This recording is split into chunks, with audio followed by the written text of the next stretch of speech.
og misteryo ang usa ka centennial tree sa Camiguin Island. Ato kining Siron Pinaagis Report ni Clyde Macascas.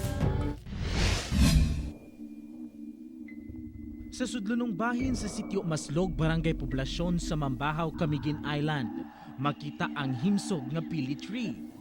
Ang maong kahoy nag-edad na og sobra 100 ka tuig.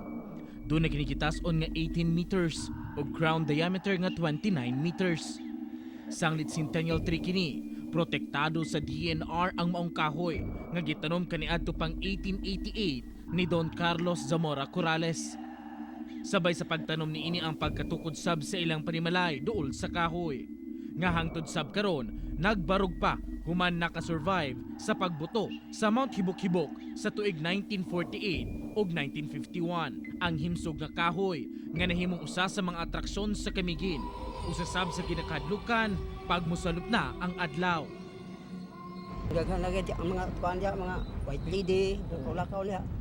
Sa tao ra po nakapuyo diha mo pa yung pangnugilon nga mao na siya. Nakaputing babae kuno ang permi gapakita sa maong kahoy ug dili lang basta babae kay usamatod pa kini kamadre. Si Neria, 70 anyos, ang kanhi caretaker sa ancestral house sa mga Corrales Kisumbing. Daghan na sab kuno kasinatian sa maong kahoy.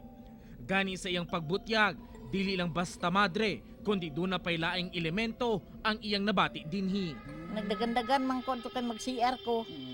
Natagbo na ko ang baho sa baho giking upos ang ko.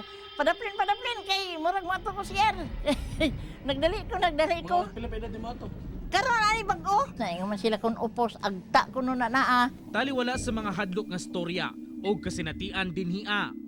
Pabiling giprotektahan sa pamilyang Kisumbing ingon man sa Camiguin ang maong kahoy. Sanglit kabahin na kini sa ilang kaniadto ug mamahimo pa kining saksi sa ilang ugma. Uban si James Yap sa kamera, ako si Clyde Macascas para sa One Mindanao.